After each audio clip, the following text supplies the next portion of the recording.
And welcome to the History Roulette podcast. I'm your host, Marissa May Scott. I'll see you somewhere in history because you never know where you may end up.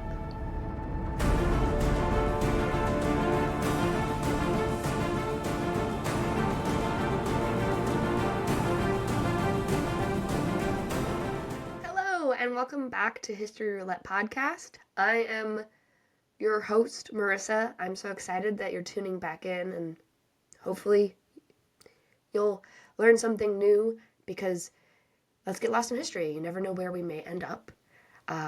Let's just dive right in. Episode 2. So this particular episode, pirates, I don't know why, but for some reason that's been rolling around in my brain for the last several weeks. I don't understand the nautical theme. The first episode was about submarines, and now this episode is going to be about pirates. So strap in, and let's see where we may end up in our research about pirates, because as we all know, as I said, you never know where you may end up. So jumping right in. I already pulled up a Google, and I will say that, and this is for no, copyright, and I'm not affiliated with them, but the Pittsburgh Pirates is the first thing that came up. I am not really a sports person, I think. Is that a baseball team? Oh, it is a baseball team. There's a picture. Anyway, I'm talking about pirates of the high seas. So clearly I have to type in specific high seas. Let's see. If you type in pirates in Google, all it's going to bring up is literally the Pittsburgh Pirates, not the pirates that I want to talk about. So, pirates of high seas doesn't work either. See, sometimes I don't want to be Google shopping either. Get out of here. You know, this is the fun and the joys of live research, and hopefully you're enjoying it. Okay, pirates. Maybe historic pirates. Historic pirates, really narrow it down. Let's find out. Did I spell historic right? I don't even know. Okay, here we go. Ooh, the Royal Museum, Greenwich. History of pirates. Ooh. Again, the only thing I know about pirates is specifically from Pirates of the Caribbean. I was a really big fan. Actually, I was a huge Orlando Bloom fan as a child growing up. So anything that he was in, I insisted on watching. And he was in Pirates of the Caribbean. But we had the special edition copy of Pirates of the Caribbean. And it had the histories of piracy, on the special edition copy. So that's what I know about pirates. So your guess is as much as mine. So here we go. The Golden Age of Piracy. The so-called Golden Age of Piracy lasted for less than 50 years. But its history has shaped centuries of pirate stories and myths. Interesting. So it only lasted less than 50 years. That's insane. With, the way we speak of pirates and their influence on media and, cultural things. Anyway. So throughout history, there have been people willing to rob others transporting goods by water. These people are known as pirates. They've been around for thousands of years, and they still operate today. So why do some historians talk about the golden age of piracy? When exactly was this age, and was it really such a golden time for scoundrels of the high sea? That's a really good word, scoundrels. All right. So when was the golden age of piracy? It was in the Western world in a period from 1680s to 1720s. That has come to be known as the Golden Age of Piracy, that portion of history, which is 40-ish years, so less than 50. This was a time of heightened pirate activity when thousands of ships in the Atlantic and beyond became prey for roving bands of sea robbers. Many of the most infamous pirates from history come from this era, including Edward Blackbeard, Teach, Captain William Kidd, Calico Jack, Rackham, Henry Morgan, and more. I'm going to call it the Caribbean. If you say Caribbean, that is your prerogative. I am going to be pronouncing it as the Caribbean. So that's just what feels right. The Caribbean and the east coast of North America were the main areas that saw the surge in activity in the early 1700s. Ships carrying expensive cargoes were often intercepted, and stolen goods were sold in nearby islands and European colonies. Interesting. So, how do we know what happened during the golden age of piracy? My guess would be records. That's just my personal guess. Let's find out. Piracy captured the public's imagination during the golden age. The way that pirates were covered in the news at the time has shaped many of the literary film and TV depictions. Pirates and courtroom trials made such good press stories. According to Dr. Robert Blythe, author of Buried Treasure, a pirate miscellany. I might be saying that wrong and I apologize. Also, I'd also like to pre-apologize for any heavy breathing, coughing, sneezing. It is the beginning of the year, school year. We are back in session. And alas, the beginning year plague has claimed me as a victim. So I'm going to do my best to edit out those moments, but if I miss one, I do apologize. Moving on. Excuse me. Exhibit A. All right, so Dr. Robert Blythe said they featured regularly in the early 18th century newspapers and helped shift copies to a public keen to learn the grisly details of the latest pirate heist or the most recent death sentences. But journalists and editors also exaggerated their stories to make pirates appear even more violent and destructive. The golden age of piracy was no stranger to fake news. Okay, so they exaggerated it. All right, so that's really cool, but I want to know more. Oh, here we go. Why did people become pirates? This is actually probably fascinating. For most people, turning to piracy was a way of making money when they lacked other opportunities. The crew of a captured ship might join the pirates to seek their fortune. Becoming a pirate was a risky decision. It could mean death. However, the rewards were potentially far greater than other forms of work at sea. A life of piracy might also offer freedom from harsh discipline of life like the Royal Navy, or the hard work and poor pay of merchant shipping. Those who entered the dangerous pirate world usually did so for only a short period. Interesting, I did not know that. Okay, so why did it end? We're just going to be quick and end the golden age of piracy. During the 1720s, pirates were increasingly hunted down, bringing the golden age to an end. Naval power was deployed to intercept pirate ships and bring crews to harsh justice. Amnesties or pardons were also granted, allowing pirates to renounce their criminal past in return for freedom from prosecution.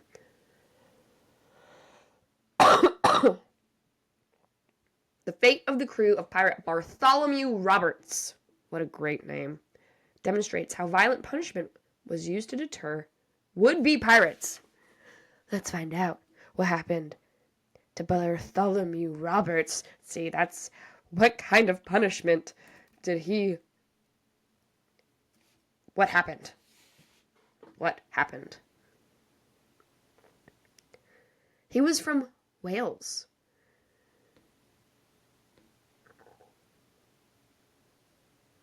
Robert's death. Oh my gosh. Oh, so his death marked the beginning of the end of the Golden Age, the so-called Pirate Golden Age.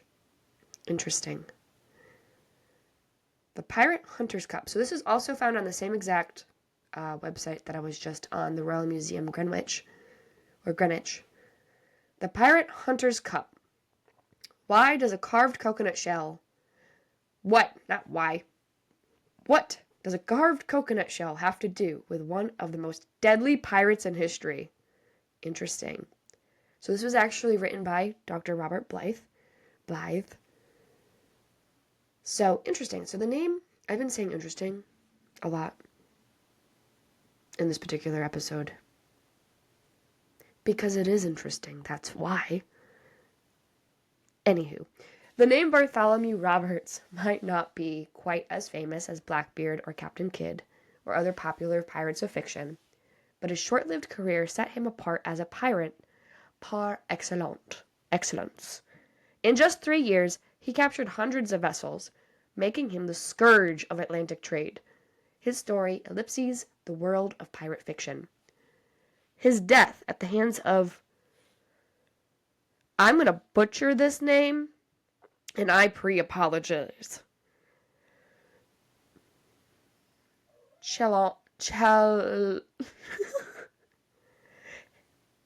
His last name, I think, is pronounced Ogle.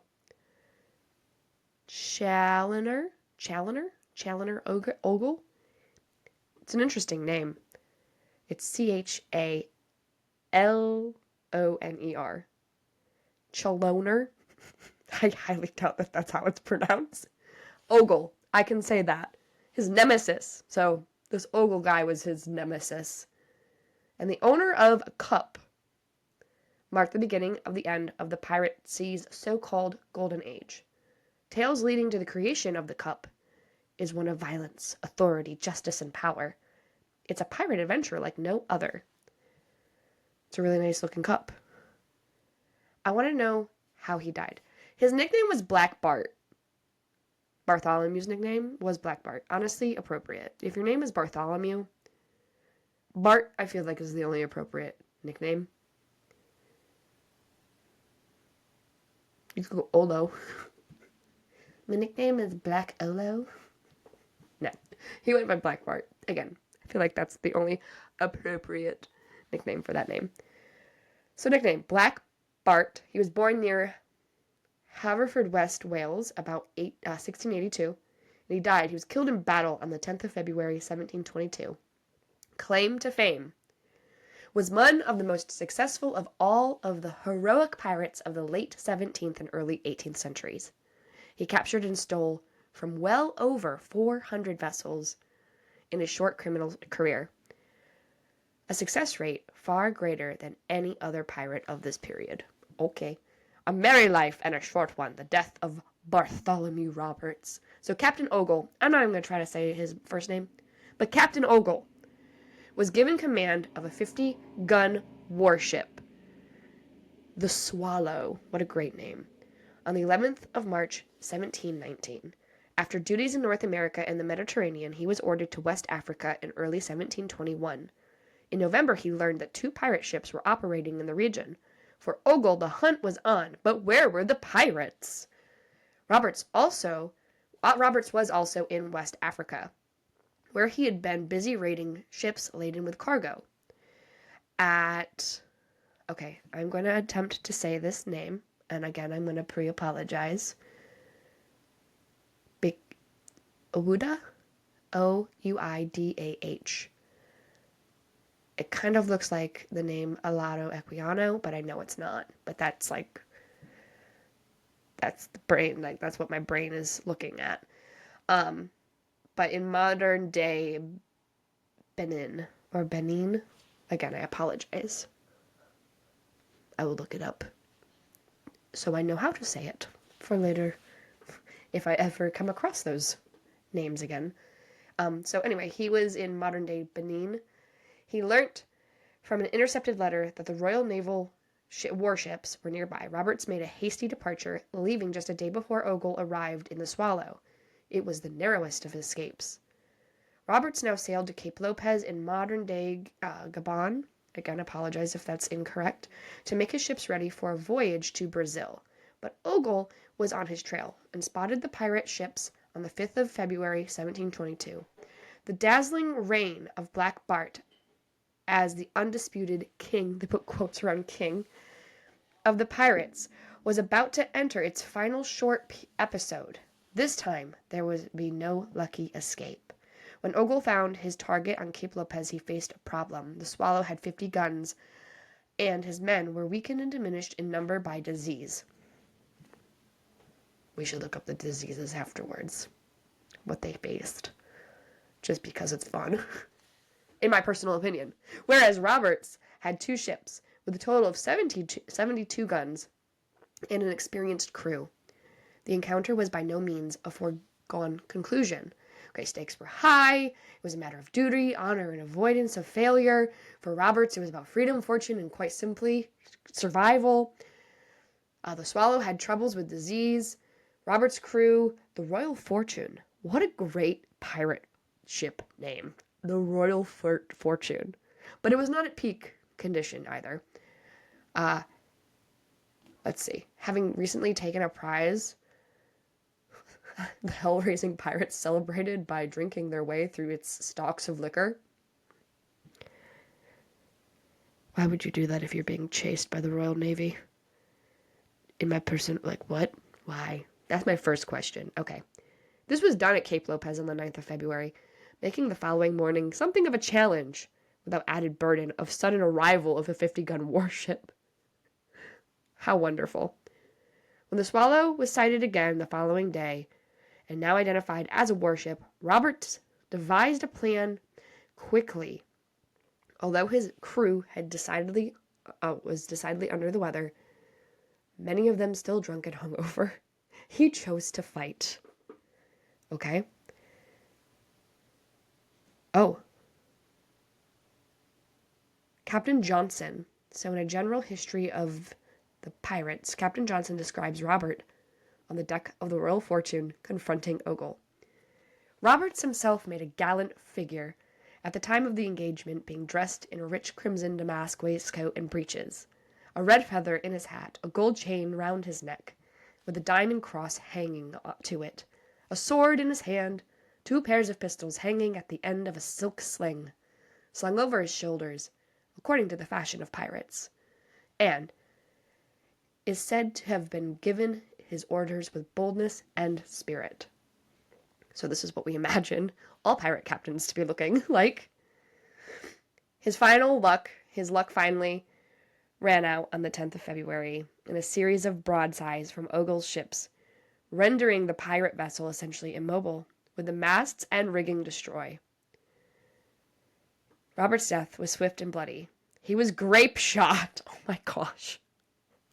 Listen, I don't want to be shot with grape shot in today's society, like just with modern medicine. I don't even want to imagine what that would have been like in like the 1700s. So, grape shot. Dozens of pieces of lead shot used in an anti-personnel weapon was fired from the Swallow, and some of this struck Roberts in the neck and tore out his throat, killing him at once. Oh my gosh. Abiding by his long-held wishes, the crew of the Royal Fortune quickly weighed down his corpse, still dressed in finery, and threw it overboard with little ceremony, denying Ogle the chance to capture the pirate captain even in death. His body was never found. Okay. And they say that this was the beginning of the end of the Royal Age, the Golden Age, not the Royal Age, the Golden Age of piracy. What? That's insane. Historic pirates. Typing that thing. Also, while I'm typing that in, diseases pirates had. Royal Navy, or I should probably look at Royal Navy as well. Seafaring people, mariners, scurvy. What diseases were on the pirate ships? Get out of here. I don't know who you are. Limeys. I don't know who Dr. Universe is. And personally, if it's an AI, I have no desire to give them any information. So, the Age of Scurvy, Science History Institute Museum and Library. It was a time of warring empires, transoceanic voyages, sailors dreaded scurvy more than any other disease. Interesting. Out of all the diseases, that's the one that they didn't want. Scurvy. One summer evening in 1808, while on a stroll through London with his wife and sister-in-law, Sailor Thomas. These names are killing me today. Urquhart? I'm butchering that. Again, I apologize. Was accosted by a stranger who wanted to know his name. And the outraged Urquhart demanded to know by what right this man questioned him. Three or four men seized him, smacked him on the head, and dragged him along the street. They tore my coat from my back and afterwards pulled me by the neck for 50 yards until life was nearly exhausted, he wrote in a letter. So a passerby intervened and the attackers fled. But his experience was far from unique. What? Okay. How is that not unique? In the 18th and early 19th centuries, fishermen and merchant seamen, like Thomas, lived in fear of press gangs, groups of ruffians who roamed the nighttime streets, searching for victims to impress into the British Navy. Okay. Whether English, Irish, American, or Canadian, any subject of the British Empire, the seafaring experiences was valuable. Okay. Here we go. What? Did he die? He would endure storms. This is Thomas. Battles, fevers, and years away from home. But all the horrors faced by sailors at the time, one of the greatest threats had nothing to do with pirates or wars or weather. It had to do with food. Scurvy killed more than 2 million sailors. Between the time of Columbus's transatlantic voyage and the rise of steam engines in mid-19th century. The problem was so common that ship owners and governments assumed 50% death rates from scurvy for their sailors on any major voyage. What? Oh my gosh. According to historian Stephen Bowen, scurvy was responsible for more deaths at sea than storms, shipwrecks, combat, and all other diseases combined. In fact, scurvy was so devastating that the search for a cure became what Bowen described a vital factor determining the destiny of nations. Interesting. And here I thought it would just be really fun to look up pirate diseases. And, I mean, I always knew scurvy was bad, but I didn't realize it was that bad. Oh, here we go. If you're squeamish, what I'm about to read, don't listen to it. But I'm going to read it anyway for the purpose of this. So, Bowen quotes a survival story written by an unknown surgeon in the 16th century English voyage, on a 16th century English voyage, that reveals the horrors of the disease. It rotted all my gums, which gave out a black and putrid blood.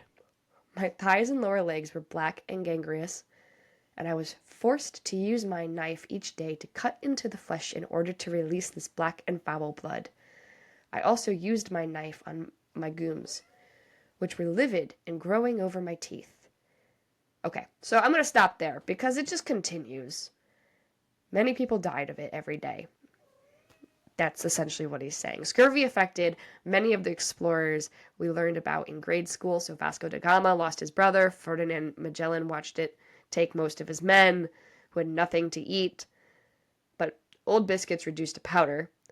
The most famous scurvy-related disaster, however, and that one fully captures the enduring importance of tart substances we called vitamin C, was the ill-fated voyage of George Anson, whose 1740 to 1744 circumnavigation of the globe was the scene of one of the worst medical disasters at sea.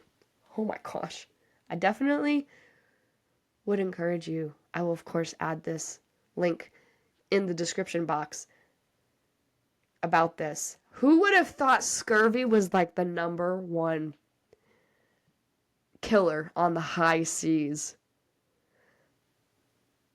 Anyway, well, there we have it. We learned about the golden age of piracy. We learned about Black Bart Roberts and how his death was the beginning of the end to the golden age of piracy. And scurvy. So, well, I hope that you learned something today. It was a lot of fun. I definitely learned some things. Of course, as always, my sources, the websites that we used today, will be in the description box below. Tune in next time for the next episode. And as always, like, subscribe, click the notification bell, and I will see you sometime and somewhere in history, because you never know where you may end up. Bye for now.